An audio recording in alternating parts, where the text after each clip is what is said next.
नमस्कार। जनरल बाजवा हैं अमेरिका में, और अमेरिका में वो क्या कर रहे हैं, इतने दिनों से मीटिंग्स कर रहे हैं। वहां पे डिफेंस सेक्रेटरी से मीटिंग हुई और दूसरी मीटिंग्स हो रही है। कुछ लोग बोल रहे हैं कि जनरल बाजवा रिटायर होने वाले, वहां अपना पैसा सेट करने गए हैं। पैसा एक हवाई जहाज में लेके गए थे, वहां जमीन वमीन खरीदेंगे, व्हाटएवर। ये सारी की सारी चीजें जो हैं वो अलग, लेकिन एक एक एक हकीकत पे बात करने के लिए मेरे साथ हैं डॉक्टर मुक्तदर खान, जो कि इंडियन साइड ऑफ जिसे बोलते हैं Kashmir, sorry sorry sorry Deccan, Hyderabad. Hyderabad भी दो है, कश्मीर भी दो, जैसे दो है ना वैसे हैदराबाद भी दो है। तो इंडियन साइड हैदराबाद से हैं, और वहां पर इन्होंने अच्छा नाम कमाया अमेरिका में। वहां पे लेक्चरर हैं, प्रोफेसर हैं, लोगों को, बच्चों को पढ़ाते हैं। साथ में ये कॉन्वर्सेशंस नाम का एक चैनल भी चलाते हैं, आप जाकर के देख सकते हैं। चैनल बहुत अच्छी डिस्कशंस करते हैं। सर, बहुत बहुत स्वागत आपका हमारे शो में। सर, एक छोटा सा क्वेश्चन मेरा आपसे कि ये जो जनरल बाजवा हैं, ये अमेरिका में क्या कर रहे हैं? पहली चीज, कुछ लोग बोल रहे हैं वहां पे पैसा सेट करने गए हैं, कुछ लोग बोल रहे हैं वहां पे पापा जॉन्स आउटलेट्स खरीदने गए हैं, कुछ लोग ये बोल रहे हैं कि वहां गए हैं देखने के मेरा रिटायरमेंट प्लान कैसा होगा। और हैदराबाद जो शहर है दक्कन में, इट हैज प्रोड्यूस्ड 3 डायमंड्स।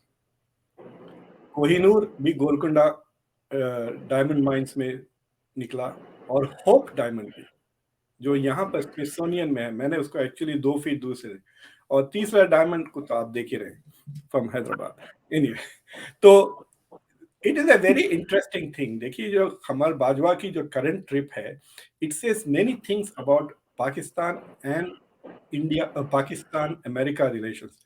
आपको पता है कि अभी प्राइम मिनिस्टर यहाँ पे थे, और उसके बाद एक हफ्ता और मजीद फॉरेन मिनिस्टर बिलावल भुट्टो जरदारी रुक गए थे, and he visited, he met with Blinken. तो फिर ये खमर बाजवा की क्या जरूरत थी आने की extra?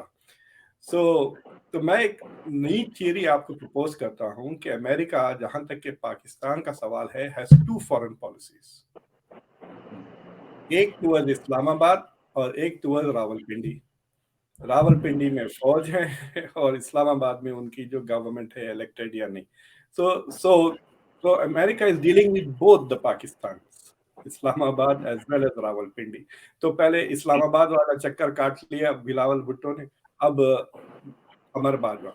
I think there are some serious discussion, थोड़े मिलिट्री टू मिलिट्री डिस्कशन भी है। वो F-16 की जो $450 मिलियन की जो अमेरिका फंड कर रहा है उनकी servicing, by some estimates Pakistan के पास कुछ 83 F-16 हैं, और most of them are grounded, they are not capable of flying right now. तो ये जो $450 मिलियन का जो सर्विसिंग चार्ज, स्पेयर पार्ट्स वगैरह के लिए जो जा रहा है, तो इट्स लाइक सेइंग कि आप किसी डीलर के पास जा रहे हैं, डीलर आपकी सर्विसिंग भी कर रहा है और आपकी सर्विसिंग की कीमत भी पे कर रहा है। That is what is happening right now. So the private companies जो सर्विसिंग करेंगे वो करेंगे, उसकी जो बिल आएगी the US is going to pay, और उससे ये हो जाएगा कि पाकिस्तान के सारे F-16 will be now airborne, so they will once again have an air force at the end of this. So in that sense ये पाकिस्तान की मिलिट्री के लिए it's a shot in the arm, यूं कहिए कि विटामिन की गोली मिल गई। दूसरी चीज ये हुई कि जो इमरान खान ने जो क्या बोलना चाहिए, पाकिस्तान में जो क्राइसिस, नौटंकी कहिए, व्हाटएवर इट इज, जो क्राइसिस उन्होंने बनाया हुआ है, ही हैज डन समथिंग जो अभी तक पाकिस्तान में नहीं हुआ था, where he has directly attack the military sometimes by name, और उनको डीमोनाइज कर दिया। कि तो बात एनालिस्ट करें कि आजकल बच्चा बच्चा फौज के खिलाफ ट्वीट कर रहा है। तो इसके वजह से ये हो गया है रोहित साहब कि पाकिस्तान की मिलिट्री का जो स्टैचर था आज से 6 महीने पहले, वो डिमिनिश हो गया है, बोथ इंटरनेशनली एंड डोमेस्टिकली।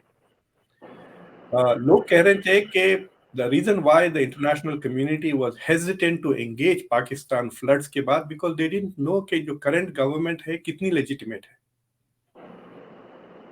कुछ आवाज आ रही है ना? हाँ, तो they didn't know how legitimate the current government is.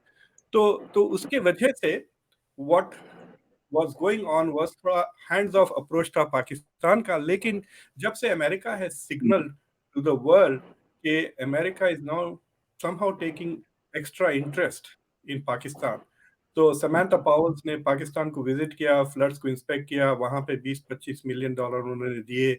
यहाँ पे फिर एंथनी ब्लिंकन ने एडिशनल एड दी। अब पाकिस्तान के लिए अमेरिका की aid has reached 75 million dollar just for the flood relief, वो 450 के अलावा।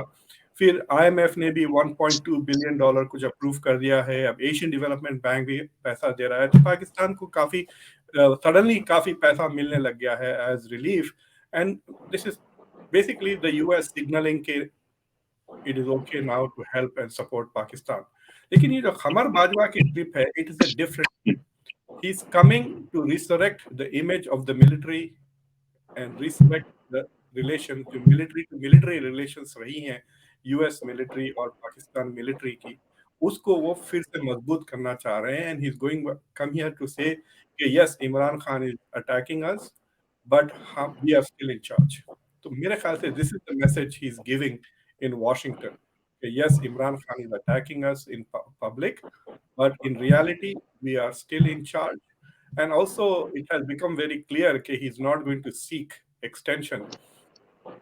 So probably there are discussions of who will succeed him. But I have also a feeling that there must be discussions of what to do with Imran Khan also on the table, और how to manage Imran Khan. क्योंकि जिस तरह से politics चल रही है, अगर अगले इलेक्शन में इमरान खान जीत जाते हैं, then he will have to face this same military establishment.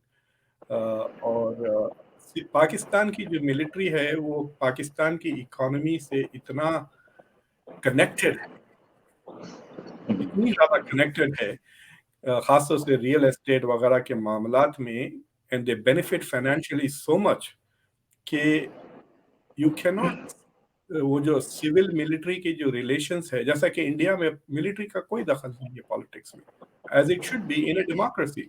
लेकिन पाकिस्तान में the military cannot afford to let the government do whatever it wants, because for them the cost will be too high. तो ये जो बाजवा जो बार बार कह रहे हैं कि the military will go back to the barracks and they will not be involved in politics going forward, हम neutral हो गए हैं, all that is not true. Pakistan की military will pay a very heavy price if they disengage financially, कह रहा हूँ मैं। They will pay, उनका बहुत नुकसान होगा, मिलिट्री लोगों का पर्सनल नुकसान। आप जो पैसों की बात कर रहे हैं वो बहुत नुकसान हो जाएगा। रैंक एंड फाइल के लिए भी अगर Pakistan military becomes like a normal military, और I have a feeling कि वो सारे discussions हुए होंगे, because he's meeting with not only the Pentagon बल्कि स्टेट डिपार्टमेंट में भी मिल रहे हैं, साउथ एशिया ब्यूरो चीफ के साथ भी मिले। राइट सर, एक चीज और कि दोनों कंट्रीज के बीच में अभी तो एक इन्होंने F-16 का एक वो मेंटेनेंस शुरू किया, ठीक है, अच्छी बात है, करें, क्योंकि F-16 जो है 48 इयर्स पहले उसकी फर्स्ट फ्लाइट हुई थी और 44 इयर्स पहले वो इंडक्ट हो गया था अमेरिकन एयरफोर्स में। एक 45 साल पुराना या 50 साल पुराना प्लेन, उसको आप अगर कितना ही उसमें जान फूंक लीजिए, कितना ग्लूकोज डाल दीजिए, वो क्या कर लेगा। F-16 कोई बहुत बड़ी चीज है नहीं इस एंगल से, मैं मानता भी नहीं उसको। हाँ, हालांकि एक फाइटर है, फाइटर जेट है, काउंटिंग में फाइटर जेट सबके बराबर है।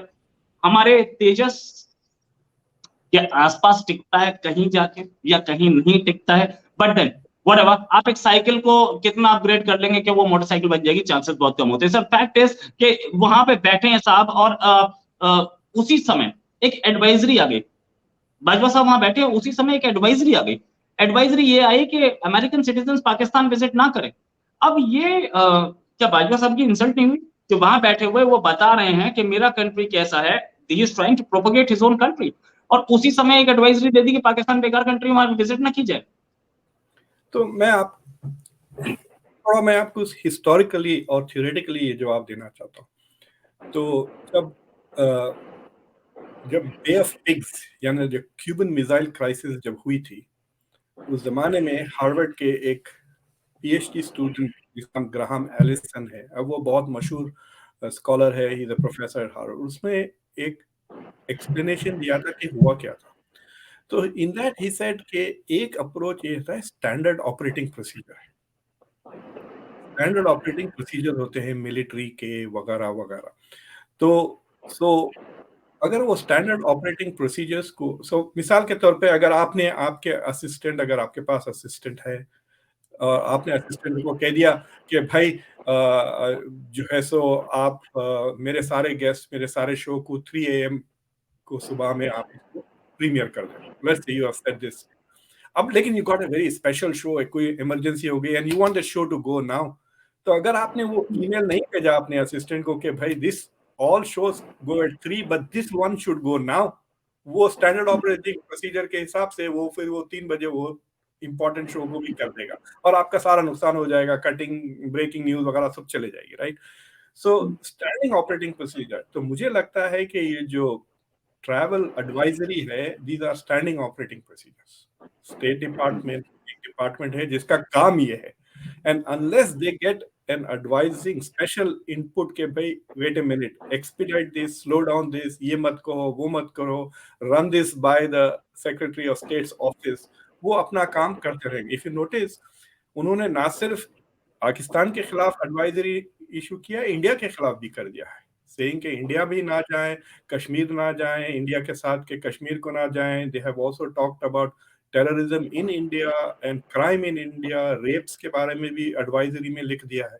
So they have issued advisory about both India and Pakistan, और पाकिस्तान में भी यही टेररिज्म, बलूचिस्तान के इंडिया पाकिस्तान के बॉर्डर के करीब भी जाने से मना कर दिया है। So what they have done is they have issued this advisories, और ये रेगुलर आते रहते हैं। इनफैक्ट मैं उनको काफी क्लोजली फॉलो करता हूँ because I travel a lot. क्योंकि अगर तो फॉर एग्जांपल अगर मैं अब इंडिया गया या वहां गया और I need the US embassy's help, तो वो मुझे डांटेंगे, they will help me but they will be very upset because I did not follow the advisory. समझ रहे हैं, वो तो कहेंगे भाई ठीक है हम आपको हेल्प तो करेंगे but we told you not to go there और नॉट टू गो हियर। और कोविड के दौरान तो ये this advisories also dependent on whether you could get reservation और नॉट, जिन मुल्कों के पास एडवाइजरीज थी। तो आई थिंक वो ट्रैवल एडवाइजरीज को you should take it not as a foreign policy thing, but ये स्टेट डिपार्टमेंट की रूटीन स्टैंडर्ड ऑपरेटिंग प्रोसीजर है जिससे वो अपने अमेरिकन सिटीजन को एडवाइस कर रहा है। Not many people follow. जैसा मैं कह रहा था कि मेरे बेटी के दोस्त के parents are travelling this week to India, I don't think they are going to pay any attention to the advisory. जो जा रहे हैं हजारों लोग जा रहे हैं, और अभी दिसंबर की छुट्टियों में तो बहुत लोग जाएंगे। So I don't think we should pay that attention. But what is important is कि इस week में the US has sent some signals to India saying कि we are now paying greater attention. You know, Bajwa को इतना entertain करने की क्या जरूरत थी? You know, you had just met the foreign minister, you had just met the prime minister. अब इनसे भी मिल रहे हैं। 8 दिन का टूर है बाजवा का, और फिर उसके बाद ये सारी एड वगैरह आने लगी हैं। So I think that is an interesting thing. मुझे लगता है कि ये जो इंडिया के जो वोट्स आ रहे हैं, consistently India has been voting in a way which can be interpreted as helping Russia. Right sir, एक चीज और या general Bajwa is there, no doubt about it. Proximity दोनों कंट्रीज के बीच में, अमेरिका और पाकिस्तान के बीच में बढ़ती दिख रही है। तो क्या इनफैक्ट प्राइम मिनिस्टर मोदी और जयशंकर साहब ने दोनों ने अपने कार्ड्स तो बहुत अच्छे खेले हैं और अभी तक बहुत अच्छा खेल रहे हैं। क्या अमेरिका पाकिस्तान को और इंडिया को दोनों को साथ रख पाएगा, या there will be differences? So I think we have to look at it, जैसा मैं एक शो पे ये कह रहा था कि इट्स इमेजिन के भाई मैं अपनी गर्लफ्रेंड से कह रहा हूँ यार चलो यार मूवी चलें, let's go for a movie today, और मेरी girlfriend is playing hard to get, तो मैं दूसरी की तरफ देख के मुस्कुरा देता हूँ। Then she will say oh my god, you know, try to create jealousy and then she is ready to go. तो मेरे ख्याल से ये जो पाकिस्तान की तरफ देखकर अमेरिका मुस्कुरा रहा है is to create some anxiety in India, basically saying कि आप हमारी दोस्ती don't take for granted, because what India has done in the last 1.5 साल में कि India has tried to travel with 2 different feet in 2 different boats. यानी ये भी कोशिश की कि अमेरिका के साथ भी क्वाड में ताल्लुकात बढ़ाए और also improve relations with Russia. लेकिन ये जो उइगर का वोट है on China issue, that must have really, मैं इतना I can definitely guarantee you कि Washington is going to be very upset with the vote that helped China. I think the vote was very close. Geneva में UNHCR का 17-19 था वो, अगर India का vote just 2 votes का difference. 2 vote का difference था। इंडिया का वोट अगर आता, और India ideally from a Washington perspective, not only should have India voted with the US, but India should have used its influence to get 1 or 2 more votes जहां पे India का है। Then China के ऊपर scrutiny हो जाती थी, China के यूज। और ये this was not a very big deal, मतलब इसका कोई लीगल कॉन्सिक्वेंसेस नहीं था चाइना के लिए। बट ये था कि P5 के किसी मुल्क को पहली बार सिंगल अटेंशन दिया जाता उसके ह्यूमन राइट्स रिकॉर्ड्स को। और अब क्या है, जो लोग ह्यूमन राइट्स के बारे में वगैरह लिखते हैं, they will also ask this question कि व्हाई इज इंडिया अफ्रेड। मतलब ऑलरेडी आप अखबार में रिपोर्ट्स अगर आप पढ़ रहे हैं, यहाँ पे they are saying that India did this because they don't want China to raise the issue of Kashmir in international forums about India's human rights record in Kashmir, इसलिए वो उइगर्स के बारे में बात करना था। So what this shows is, हम तो मतलब जब दुनिया के बारे में बात करते हैं, लोग कहते हैं कि this is autonomy versus democracy, India is democratic, China is autocratic, then India needs to stand up for human rights and democratic values. तो मेरे ख्याल से ये जो यूक्रेन के जेलेंस्की वाला वोट था, that is not that serious, but the vote in Geneva is much more serious. But what is also interesting is कि अगर आपकी मिनिस्ट्री ऑफ एक्सटर्नल अफेयर्स वाले सुन रहे हैं, तो they should probably take this tip कि Ukraine ने भी वैसे ही वोट डाला जैसा इंडिया ने डाला। और यूक्रेन तो मर जाएगा अगर अमेरिका एक दिन भी, अगर हमने टैप बंद कर दिया पैसे और हथियार का, तो it is gone. Ukraine's existence now depends on US weapons, US money, US aid. और ये जो टेरिटरी रिकवर करने की कोशिश कर रहा है, वो हमारे हथियारों के बगैर कुछ नहीं हो सकता। आप अगर आप जाके देखें the US contributions is nearly 10 times more than Europe's. Europe का बहुत इनसिग्निफिकेंट है यूक्रेन, और उसके बावजूद यूक्रेन ने वोट नहीं डाला। सो आई हैव अ फीलिंग कि Washington should also be very upset with Ukraine on this. But इसका ये भी डिफरेंट इंटरप्रिटेशन, रोहित, ये भी ले सकते हैं हम लोग कि वाकई में मुल्क चाइना से डरते हैं। And why is Ukraine not voting against China when it is getting so much aid from the West? Why is it voting against the West? Because it's afraid of the Chinese retaliation, or what? Either you're नहीं नहीं, sympathetic. Chinese retaliation नहीं sir, एक एक public opinion की बात है वहां पर। They don't want China to vote against Ukraine somewhere in UN, जब भी कभी यूएन में वो इशू आए, तो इसीलिए उन्होंने यहाँ पे वोट नहीं किया है। That is, I mean, it is the same argument as India's, right? India would not like China to raise India's human rights issues. But अगर आप तो democracy सर हैं, India, you should point to China this. China तो हमेशा से परेशान करता रहा, उससे डरता कौन है? अभी तो अब उसने हमारे दो टेररिस्ट जो पाकिस्तान में हैं हमारे, उनके खिलाफ, उनको ब्लॉक करने से मना किया। मतलब ब्लॉक करवाने की, हम ब्लॉक करवाना चाह रहे थे यूएन में, उसने वहां पर ब्लॉक किया इस हमारे मोटिव को। और उसके बाद भी कश्मीर तो चीखता रहा है, ऐसा थोड़ी है कि वो नहीं चाहिए, उससे चाइना से डरता। डू यू थिंक हमारी हमारी फॉरेन मिनिस्ट्री जयशंकर साहब डरते हैं चाइना से? नहीं, they do not want. I have a feeling कि देखिए, अगर आप 2000, let's go back to 2016. 2016 में इंडिया चाइना के ताल्लुकात बहुत अच्छे थे। China was investing in India, we were trading, everything was fine. फिर ये डोकलाम होता है नेपाल के बॉर्डर के पास, फिर वी गेट अ शॉक कि what the hell is China trying to do, और फिर गलवान हो जाता है 2020 में। तो ये दो चीजें जो हुई हैं, they have been quite problematic for India China relations, right? तो मुझे लगता है कि new Delhi wants to have the 2016 वाले relations with China, and not the kind of relations that America is trying to push India into. America wants to be completely with the US and anti-China. ये position they want India to take, right? But India does not want to take an anti-China position. I think that is the signal that India has sent to China कि देखो अभी भी बात कर सकते हैं, let's sit down and let's talk.